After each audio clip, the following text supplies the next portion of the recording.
नमस्कार फ्रेंड्स। अभी CUET जो PG का एग्ज़ाम हुआ और इसमें LLB का पेपर हुआ, हम इस पर थोड़ी सी बातचीत करना चाहेंगे। कुछ फ्रेंड्स मेरे भी जिन्होंने एग्ज़ाम दिया और मेरी जितनी अप्रोच है, मैंने पता किया कि कैसा पैटर्न रहा और कैसे एग्ज़ाम आए क्वेश्चन। फ्रेंड्स, मैंने एक इंटरव्यू में पहले भी कहा था कि मैथ्स और रीजनिंग का पोर्शन को आप छोड़ नहीं सकते, क्योंकि उसके मैथ्स रीजनिंग अगर मिला दे तो एटलीस्ट 40% तो वेटेज होता है। बट इस बार CUET ने सरप्राइज किया कि लगभग सुनने में आ रहा है कि 60 क्वेश्चन मैथ्स और रीजनिंग के थे, लगभग 60 क्वेश्चन के अराउंड 55 to 60। और बाकी अब पॉलिटी और बाकी GS के क्वेश्चन, पॉलिटी के सिर्फ एक क्वेश्चन थे और अदर फील्ड से भी क्वेश्चन बहुत ही कम थे। तो ये एक सोचने वाली बात है कि आखिर CUET चाहती क्या है। देखिए, अगर हम बात करें क्लैट एग्ज़ाम की, तो क्लैट में लॉ के भी, लीगल पॉइंट के भी एग्ज़ाम होते हैं और मैथ्स तो होता ही है। देखिए, मैथ्स को डिनाई नहीं कर सकते आप, मैथ्स रीजनिंग होना भी चाहिए। ये अच्छी बात है कि मैथ्स रीजनिंग पूछे, लेकिन आप मैथ्स रीजनिंग को 60-70 क्वेश्चन ले जाएं, उससे 70% वेटेज ले जाएं, 60% वेटेज ले जाएं, तो ये थोड़ा सा ऑड लगता है कि लॉ के पेपर में आप मैथ्स की इतना ज़्यादा क्वेश्चन क्यों पूछ रहे हैं। होना चाहिए एक निश्चित पैटर्न पे एक निश्चित वेटेज होना चाहिए, 40% तक हो, ये अच्छी बात है। और भी सारे सब्जेक्ट के हों, भाषा का ठीक है इस बार, क्योंकि 20 क्वेश्चन थे शायद भाषा के, तो वो ठीक है। मैथ्स रीजनिंग इन्होंने ज़्यादा कर दिया है। इससे क्या होगा? वही होगा कि फिर से वो बच्चे आएंगे जो SSC की प्रिपरेशन कर रहे हैं, वो बच्चे आएंगे जो मैथ्स बैकग्राउंड से हैं, और जो रियल में लॉ एस्पायरेंट्स हैं वो अपने आप को यहाँ से कटा हुआ महसूस करने लगते हैं। क्योंकि देखिए, ये एक समस्या भी है कि पिछले बार, मैं BHU की ही बात बता रहा हूँ, पिछले बार 300 या 350 सीट होती है BHU में, और उसमें से 108 बच्चों ने 108 बच्चे निकाल दिए गए, क्योंकि वो या तो दूसरे एग्जाम्स की प्रिपरेशन कर रहे थे SSC की, या किसी और कंपटीशन एग्जाम की प्रिपरेशन कर रहे थे।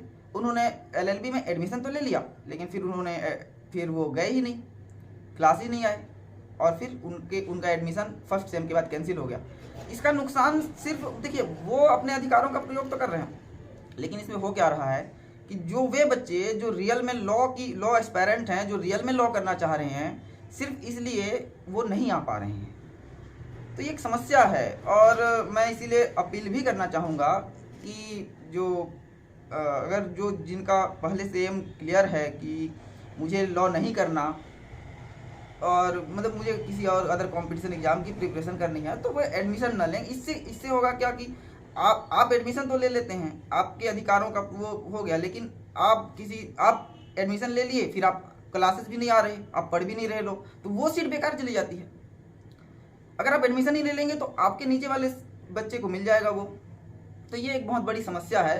108 बच्चे अगर BHU से निकल रहे हैं फर्स्ट सेम में, तो ये समस्या, 1/3 बच्चे, 300 समथिंग सीट है और उसमें से 108 चले गए, तो 1/3 सीट हमारे पास ऐसी है जो खाली रह गई, जिसमें अच्छे लॉ एस्पायरेंट आ सकते थे, जो लॉ पढ़ना चाहते थे, वो नहीं आ पाते हैं। तो ये एक समस्या है। ये चीज़ CUET को ध्यान में देना चाहिए, ध्यान में रखना चाहिए ये बात, कि हम ये पेपर, जो लॉ का पेपर है, उसको ऐसा ना बना दें कि वो इंजीनियरिंग का पेपर लगे।